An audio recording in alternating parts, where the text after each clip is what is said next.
समयसाठीसाठी असा अमृतचंद्र आचार्यांची टीका.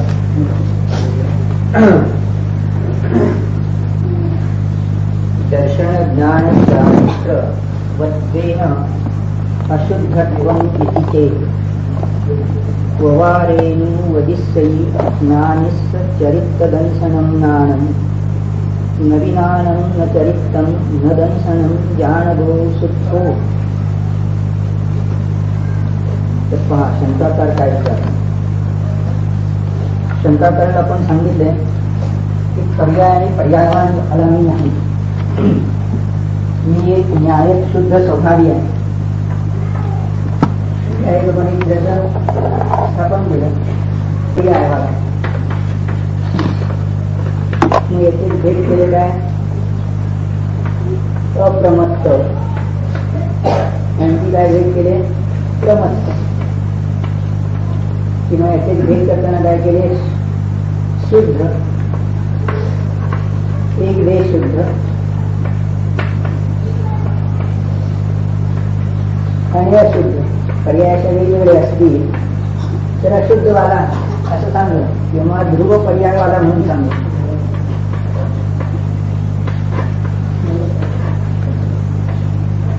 तर या ध्रुव पर्यायवाला किंवा काय म्हणतो गुण पर्यायवाला, जगाची जेव्हा आपण व्याख्या पाहतो तेव्हा गुण पर्यायवाला किंवा ध्रुव पर्यायवाला अशाही सांगतो.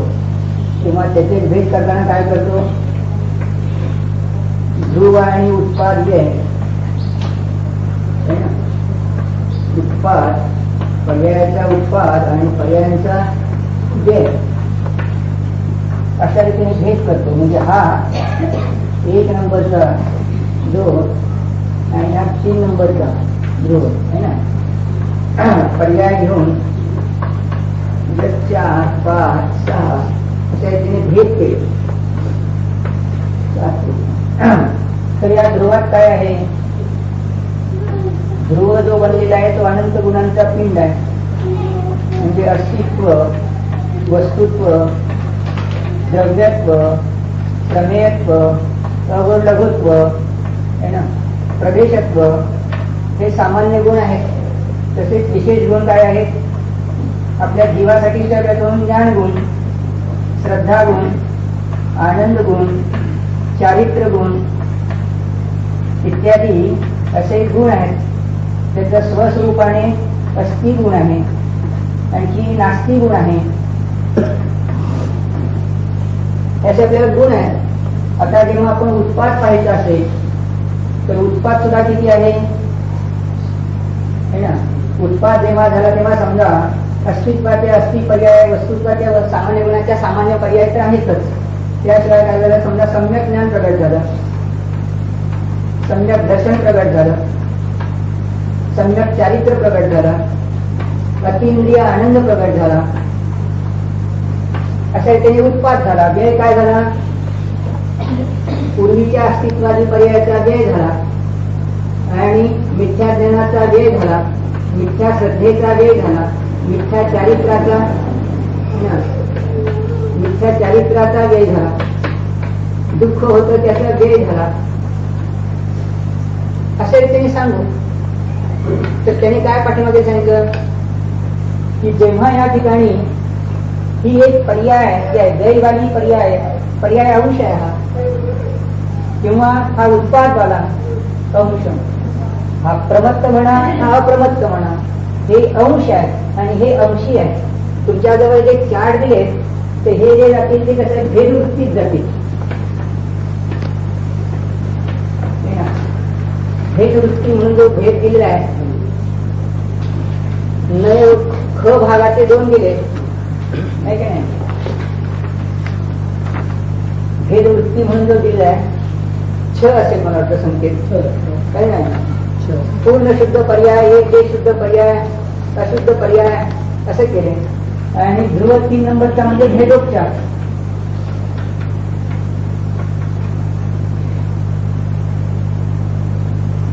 ह्या ध्रुव पर्याय म्हणजे अभेदोपचार मधला य खाण आहे. हे पर्याय म्हणजे ट ठ ढ जे आहे हे रकाने आहे आणि ध्रुव हा 1 नंबरचा आहे तो अभेद वृत्तीवाला. म्हणजे हा निश्चय नाही आहे.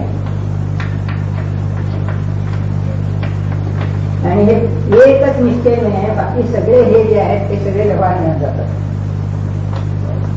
एक तेवढा निश्चय नाही, बाकी हे सगळे व्यवहार जातात. किंवा परत सापेक्ष सांगितलं तर अभिवृत्तीतलं काय सांगितलं, असद्भूत व्यवहार नाही वगैरे झ खाना म्हणून दिलेला आहे. अभिवृत्ती दोन भेद केले आहेत ना, अशुद्ध निश्चय आणि असद्भूत व्यवहार. झ खाना ज्याला नाव दिलेलं आहे, उपचारिक असद्भूत व्यवहार, अनौपचारिक असद्भूत व्यवहार वगैरे.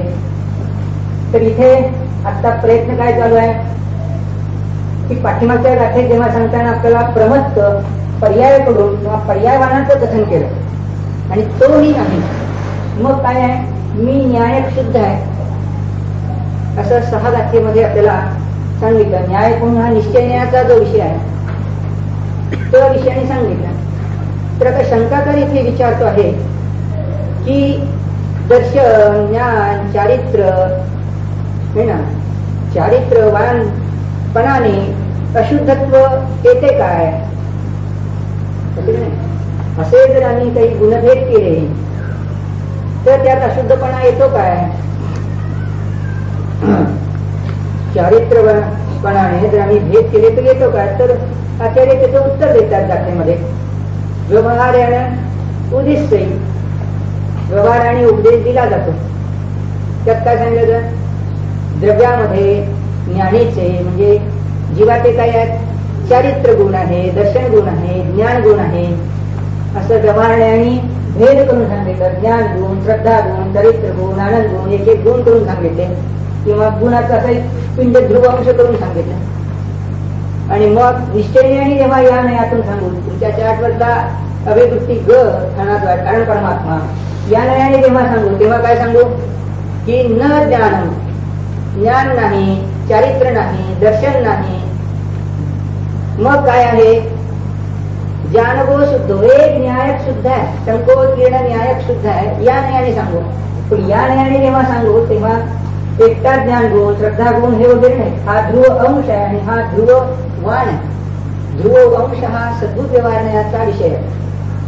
मग जो आम्हाला या ठिकाणी शुद्धात्मा दाखवायचा आहे, प्रकरण काय चालू आहे, शुद्ध आत्मा दाखवायचा, समय प्राभृत दाखवायचा. पाठीमागे 6 गाठीच्या वर शिष्यकच विचार नाही का शिष्याने की आम्हाला शुद्धात्मा कोणता दाखवा.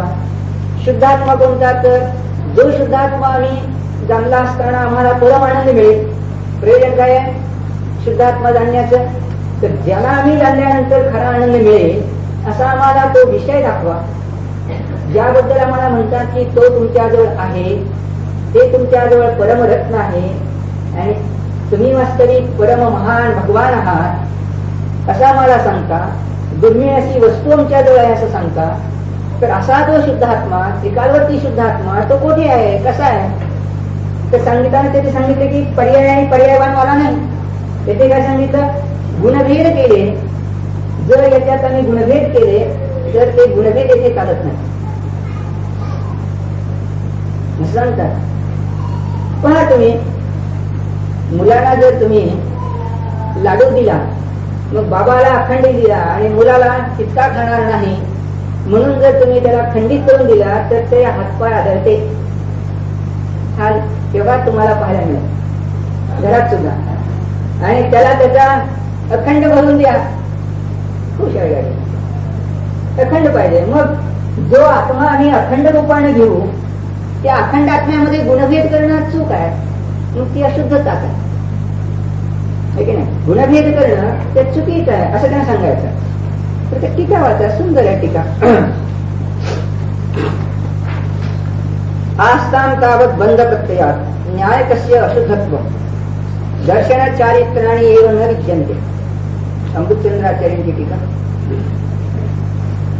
तर तावत बंध प्रत्ययामुळे न्यायकाचं अशुद्धत्व तर दूर राहो. बाहेरच्या द्रव्यकर्मामुळे किंवा विकारी भावनामुळे होणारे जे आहेत बंध, त्याच्यामुळे जी अशुद्धता येते ती तर दूर राहो. म्हणजे ती तर अशुद्धता आहेच, त्याचं काय घेऊन बसलास, साध्या भाषेत बोलायचं त्याचं काय घेऊन बोलायचं, ते तर आहे करे. परंतु है ना, दर्शन ज्ञान चारित्राणी एव न विद्यन्ते. तिकडे ज्ञान छापायचं नाही,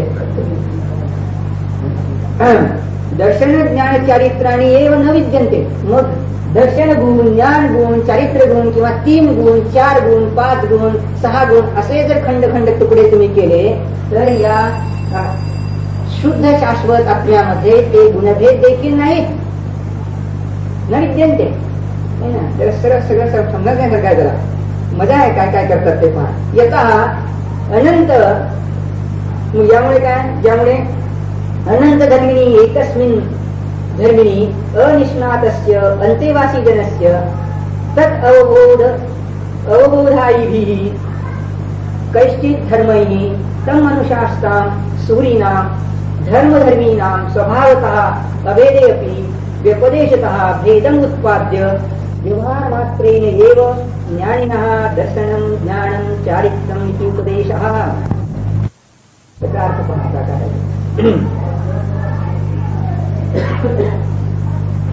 वस्तू कशी आहे तर अनंत धर्मिणी, अनंत धर्माची बनलेली वस्तू आहे. द्रव्याची व्याख्या काय आहे की नाही? द्रव्याची व्याख्या काय तर धर्मांच्या समूह, अनंत धर्मांचा समूह असणारा एक पिंड म्हणजे द्रव्य. धर्माच्या समुदायाला म्हटलं धर्मी, गुणांच्या समुदायाला काय म्हटलं गुणी, अवयवांच्या समुदायाला म्हटलं अवयवी, अंशाच्या समुदायाला म्हटलं अंशी. मग अंशी म्हणजे ही द्रव्य, गुणी म्हणजे ही द्रव्य, गुण पर्यायवालं म्हणजे ही द्रव्य, पर्यायाच्या समुदायाला म्हटलं पर्यायीन द्रव्य. हे सगळे द्रव्यांची नाव आहेत. तरी ते सांगितलंय की वस्तू कशी बनलेली आहे अनंत धर्मांची. एकस्मिन म्हणजे एकाच वस्तूमध्ये अनंत धर्म आहेत. म्हणजे जेव्हा एखादा म्हणेल की एक धर्मात्मकच वस्तू केवळ असते, द्रव्य हे केवळ एक अंशात्मकच आहे, ते मत चुकीचे आहे.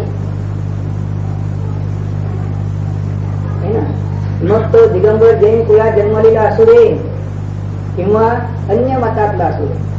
अन्य मतवाद्यांनी तर सांगितलं वैशेषिकांनी की त्यांनी एका अंशालाच मानले, किंवा बौद्धांनी एका अंशालाच वस्तू पूर्ण मानली, किंवा मग म्हणतील लोकांनीच मानली, आम्ही कुठे मानली आहे. तर इथे सांगितलं काय, येथे सुद्धा एका वेळेस तसाच विचार करतात. मुनी असू दे किंवा गृहस्थी असू दे, वस्तू स्वरूपाची जर ओळख नसेल तर त्या एका अंशाला पुष्कळ वेळेला वस्तू पूर्ण वस्तू मानली जाते. कल्पनाच असत नाही की त्यात एका वेळेला अनंत धर्म आहेत. लक्षात घेण्यासारखं की जेव्हा एका वेळेस रस चाकता आणि रस चाकता तर रसवाली वस्तू म्हणून तेवढी घेऊन बसतात. त्यात स्पर्श आहे, गंध आहे, वर्ण आहे, ती जाणीव कुठे असते. तिथे पर्याय अंशाला तेवढे वस्तू मानतात, त्यात तेथे ध्रुव आहे हे कुठे जाणतात. जसं शंकराने विचारलंय की हो काय नाही, इथे तर आम्ही एका वेळेस निळी रंगी आहे ना, निळ्या रंगाची वस्तू म्हणतो. म्हणजे रंगगुण म्हणजे वर्ण, वर्णगुण, आणि निळी म्हणजे पर्याय असं तर म्हणतो. पण दुःखी म्हटलं तर दुःख पर्याय आहे, तिथे आम्ही कुठे दुःखी आनंदी असं म्हणत नाही आहे ना. गुण पर्यायवाला असं म्हणत नाही. म्हणजे गुण जरी भाषा पर्याय करून पर्यायवानाचं कथन केलं, दुःख पर्याय, दुःख पर्याय करून असे धर्मात्मक वस्तूचं कथन केलं किंवा जाणलं, दुःखी म्हणून जाणलं. सुख पर्याय तर सुखवान द्रव्य सुखी म्हणून सांगितलं. परंतु सुख किंवा दुःख एक अंशालाच पुष्कळदा वस्तू म्हणून बसलो. आणि म्हणून आपल्याला एक उदाहरण दिले होते की घटाचा जेव्हा नाश झाला तेव्हा मुलगी काय करेल सांगितलं की घट नाश झाल्याबरोबर संपूर्ण वस्तू नाश झाली म्हणून सांगितले की नाही. त्यातले गुण नव्हते का तेथे विद्यमान, ते सोनं द्रव्य नव्हते का, दुसरा पर्याय तिथे आला नव्हता का, मुकुटाचा आला होता. अंगठीचा वेळ झाला, लॉकेट तयार झाले, तर अंगठीचा आकार एवढीच वस्तू मानून बसली. म्हणून लॉकेट झालं किंवा ते सोनं तिथे राहिलं हे त्या मुलीने जाणले नाही तर दुःखी झाली की नाही. म्हणजे एका अंशाला पूर्णत्व मानून बसले. म्हणजे मुलगीच नव्हे तर जनमानसातच ही क्रिया घडते ठीक नाही. म्हणून तर सांगितले की प्रथमतः की अनंत धर्माची बनलेली अशी वस्तू आहे. सहज ऐकून ऐकून मनात धरवायचं म्हणजे लक्षात राहत आहे, कारण हे सगळं उपयोग येणार आहे. धर्मिणी धर्माविषयी अनिष्णातस्य अंतेवासी जनस्य. अंतेवासी जन म्हणजे शिष्य आहे ना. असा जो आहे निकटतम असणारा आणि तो कसा आहे अनिष्णात, सम्यक ज्ञानी नाही, त्यात काही समज नाही.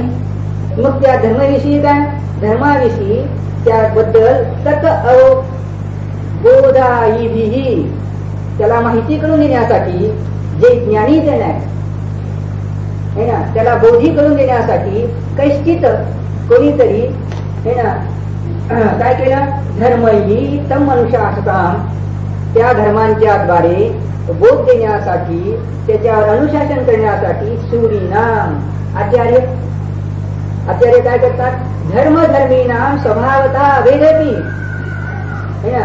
सूरींचा जो उपदेश आहे, आचार्यांचा जो उपदेश आहे, ते उपदेश आहे ते काय करतात, धर्म आणि धर्मी, गुण आणि गुणी, पर्याय आणि पर्यायवान यांचा अभेद असताना देखील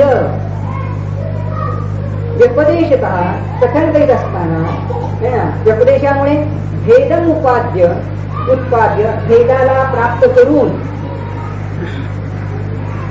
व्यवहार मात्रेनैव, म्हणजे व्यवहारने आणि उपचार मात्राने त्या ज्ञानींना ज्ञान स्वरूपात्म्याचे काय केले, हे दर्शन आहे, हे ज्ञान आहे, हे चारित्र आहे, असा उपदेश केला. असा उपदेश केला. मग ज्ञानी काय आत्म्याबद्दल सांगितलं. लोकव्यवहारातील पहा, लोकव्यवहारातील जर तुम्हाला एखादी सायकल समजून द्यायची असेल तर सायकल म्हणजे जर एक द्रव्य मानले तर सायकल म्हणजे काय बाबा असे जर सांगायचे झाले तर काय करतात, त्याला हँडल आहे, चाका आहेत, पायडल आहे, चेन आहे ना, वेगवेगळे मडगाड वगैरे जे आहे त्याचे अवयव जे आहेत त्या वेगवेगळ्या अवयवांची माहिती देऊन सांगतात. त्याशिवाय कसं समजणार, कारण नुसती सायकल एकदम काही कळाली नाही. गाडी म्हटली तरी त्याची आपण भेद करून सांगतो, किंवा घड्याळ म्हटले तरी घड्याळचे भेद करून सांगतो. वरची काच आहे, हा सेकंदाचा काट आहे, हा मिनिटचा काट आहे, हा तासाचा काट आहे, ही वरची डायल आहे, हा ती मशिनरी आहे, ते बाहेरचा भाग आहे, असे भेद करून सांगतो त्यांचे अवयव. म्हणजे वस्तू एक असताना त्याचे असे पार्ट्स जे आहेत, पार्ट म्हणा किंवा अंश म्हणा, भाग म्हणा, विभाग म्हणा, असे वेगवेगळे करून कथन करतो. कारण का, त्या वस्तूबद्दल तो अनभिज्ञ आहे, समजदार नाही, समजत नाही, काही माहिती नाही. हे सगळं चांगलं आहे. साडी जरी खरेदी घ्यायला गेला तर साडीचं कसं आहे त्याच्याबद्दल माहिती देताना दुकानदार काय करतो, साडी एक तर चांगली एकदम कशाने सांगितली, परंतु जेव्हा कळत नाही किंवा तिला पटवून द्यायची आहे तेव्हा काय करतो दुकानदार, ही बाई तिचा पोत किती सुंदर आहे, तिचे काठ किती सुंदर आहे, तिचा पदर किती सुंदर आहे, तिच्यामध्ये असणारी ही बुट्टी, वेलबुट्टी किती छान आहे, त्याच्यामध्ये असणारे हे डिझाईन किती छान आहे ना, यामध्ये असणारी पानं किती छान आहे, हा मधला गाभ्याचा भाग किती सुंदर आहे, ही साडी आतूनही नेसता येते, बाहेरून नेसता येते. आतून बाहेरून म्हणजे एखादी छापील साडी असेल तर ती फक्त एकाच साईडने एकच बाजू आत करायला लागते, नेहमी एक बाहेर बाजू येते साडीबद्दल. पोरं म्हणतील की माणसं म्हणतील ही साडी काय मी नेसणार नाही महाराज.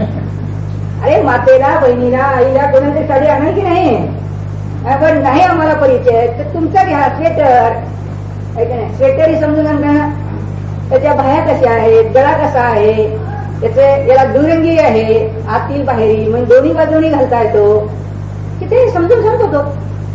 म्हणजे आतील बाजू बाहेरील बाजू समजून सांगतो. चौरंग सांगायचं झालं तरी चौरंगाला 4 पाय आहे की नाही, 4 पाय आहेत, त्याला बाजू आहेत, 4च बाजू आहेत, की षटकोणी आहे की अष्टकोणी आहे सांगतो की नाही आपण त्याला, नक्षीदार आहे, कशा प्रकारचा रंग आहे हे भेद करून सांगतो. जर तिथे आपण भेद करून सांगितले नाही तर वस्तू त्यामध्ये काय आहे हे समजत नाही, काय हे समजत नाही. ते आंबे खरेदी करायला गेला तरी तिथेही तुम्ही हे करता. आंबा पहिल्यांदा चांगला आहे सांगितलं त्याने, पण एकदम कळत नाही तर काय सांगितलं, अहो आंबा हा रसवान गोड आहे, आंबा सुगंधी आहे ना, पिवळा आहे, हा याचे गर फार चांगले आहेत, यामध्ये भरपूर रस आहे, कोय छोटी आहे, सगळं सांगत आहे. साल तिची पातळ आहे, फार जाड नाही. म्हणजे ही माहिती भेद करून सांगितली जाते. म्हणजे त्यातलं मग काय, कशी वस्तू ही समजते. तिथेच काय, जर तुम्हाला मेडिकल कॉलेजला असेल तर अॅनाटॉमी पहिल्यांदा शिकावी लागते. अॅनाटॉमी म्हणजे काय, इथे अॅनाटॉमी द्रव्याची अॅनाटॉमी आहे ना. डॉक्टर साहेब तुमच्या जवळ जेव्हा डॉक्टर येतील ना त्यांना त्या भाषेत सांगायचं, इथे अॅनाटॉमी पाहू म्हणायचा है ना. अॅनाटॉमी काय आहे, फिजिओलॉजी, मी तिचं कार्यकारण पद्धती कशी चालते, फिजिओलॉजी आहे. आणि मग सामान्य जी निसर्गतः यथायोग्य असणारी फिजिओलॉजी, आणि मग सांगायचं पॅथोलॉजी आणि पॅथोफिजिओलॉजी सरळ आहे. आणि ट्रीटमेंट सर्जरी, सगळी काय करायचीच घे है ना. सर्जरी करायला लागते, मेडिसिन द्यायला लागते, सर्जरी काय करायला लागते सांगेन. एक स्ट्रक्चर बनवलं ना, त्यातनं चिरफाड करायला तरी यातनं सगळे बाकीच्या जगातून हेच करायला लागतं ना, वेगळं वेगळं करायला लागतं. एक क्षेत्रावर आहे द्रव्यधर्म, त्यातून काढायला नको वेगळा वेगळा जो वर काय ट्युमर आलं हे सगळं. ट्युमर म्हणजे गाठ.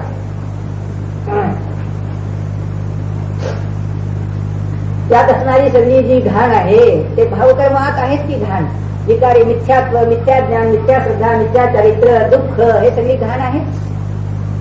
मी सगळे ते शिकावंच लागते. त्यामध्ये कसं आहे तर अशा वेळेला या ठिकाणी जो निकटतम आहे, कसा आहे, ज्याला समजून घेण्याची इच्छा आहे असा अंतेवासी जग, निकटतम तोच थांबणार. द्वेष करणाराही थांबे, पण त्याला समजून घ्यायचं नसतं है ना. त्याला केवळ काय आहे, फक्त विपरीतताच करण्याचे भाव. परंतु आचार्य म्हणतात असा जरी आला तरी चालेल, काय घाबरत नाही म्हणतात है ना. पण श्रीमद राजचंद्रांच्या जीवनात घटना घडली. जे जैन ईश्वर कर्तृत्व मानत नव्हते त्यांना ईश्वराचं कर्तृत्व पटवून देण्यासाठी म्हणून ते त्यांची चर्चा चालत असे. चर्चा चालता चालता हळूहळू काय विचार झाले, बदलून गेले आणि ईश्वर कर्तृत्व पटवून देण्यासाठी आले होते. पण बदल काय झाला, निरीश्वरवाद पटला त्याला.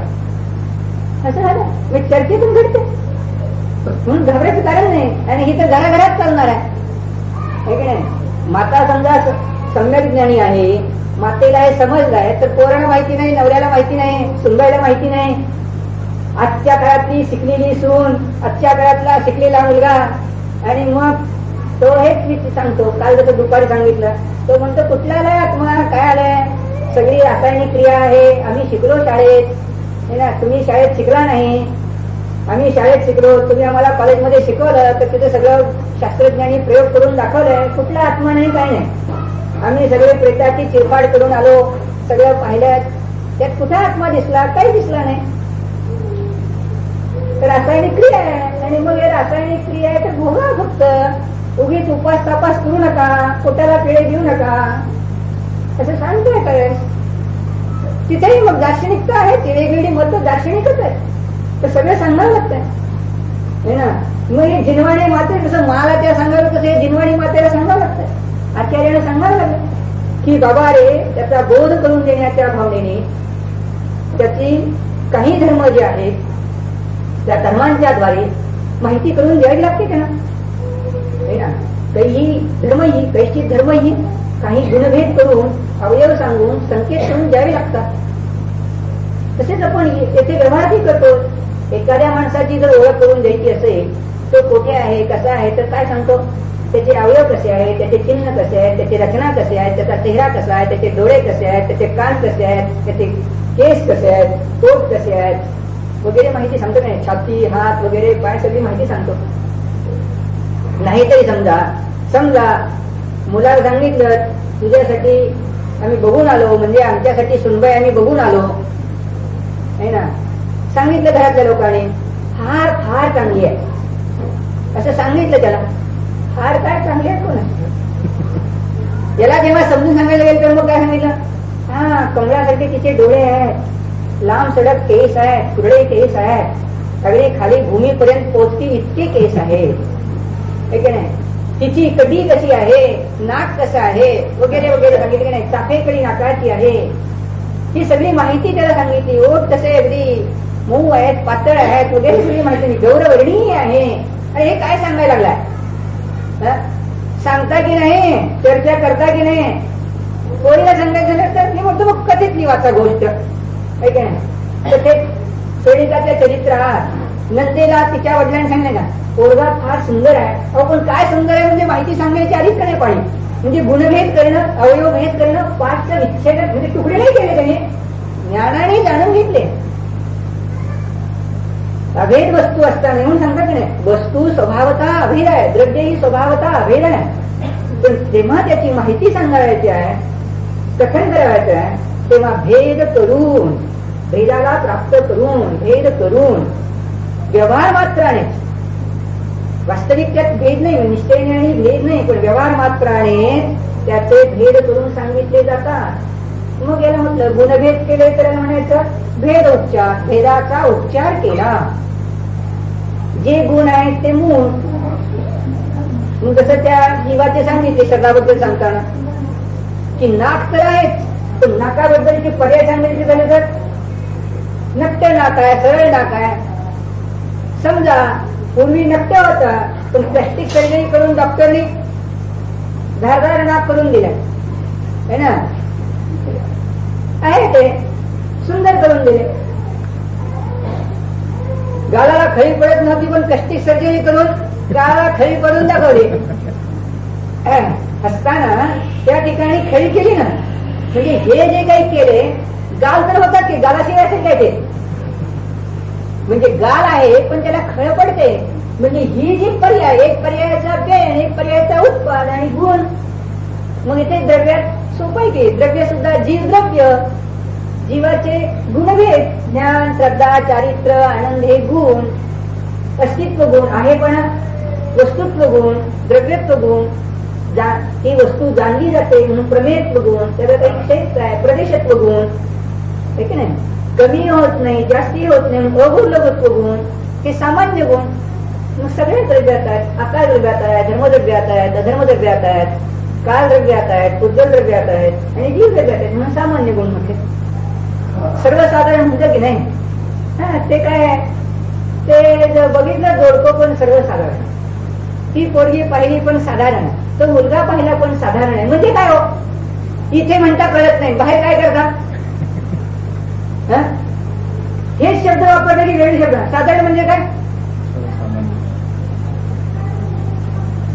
सगळे सारखी आहे, विशेषता काही नाही.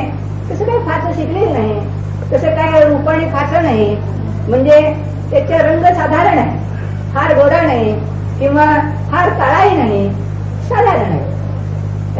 केसाची रचना वगैरे साधारण आहे, डोळ्याची रचना साधारण आहे. मग विशिष्ट अशी काही खास सुंदरता त्याच्याजवळ नाही, पण बाहिराजवळ अद्वितीयता होती असे जे सांगतो. म्हणजे ही जर चर्चा तेथे करतात तर इथे ते शब्द आहेत, आचार्याने काही कुठले काही आणले नाही हो. म्हणून अवघड काहीही नाही, सोपं म्हणजे सोपं है ना. म्हणजे भेद कसे केले, मग तिथे भेद केले तर तुम्ही काही नाक कापून दाखवलं काय, मग इथला ज्ञान म्हणून असा तुडून दाखवायचं काय, द्रव्यातनं काही नाही तोडायचं. भेदाने जाणारच आहे, फक्त बाबा एक पार्ट वर लक्ष दिलं करता येतं.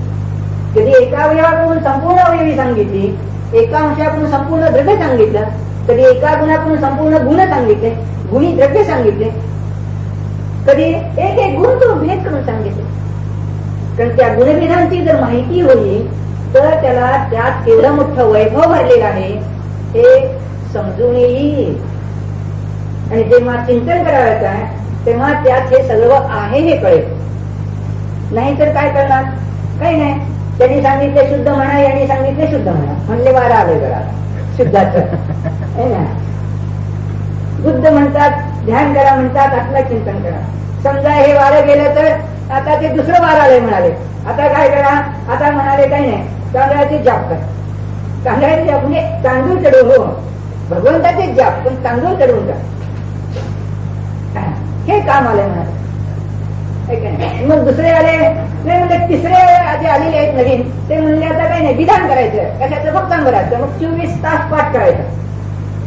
म्हणाले हे वार आले, मग त्या वाड्यात फिरा. अरे पण त्या वाड्यात फिरला काय, या वाड्यात फिरला काय है ना. जसं आले तसे आम्ही आपली टोपी फिरवून ठेवली, जसं लोक व्यवहारात म्हणतो, तसं जर केलं तर त्यातलं काही मर्म नाही कळालं. स्तुती म्हणायला कोणी नकार दिला नाही है ना, स्तुती म्हणण्याला कोणी नकार दिली नाही, गुणांचं पूजन करायला कोणी बंदी केलेली नाही, परंतु त्या गुणांच्या पूजेमध्ये कोणते गुण आहे ते नको कळायला.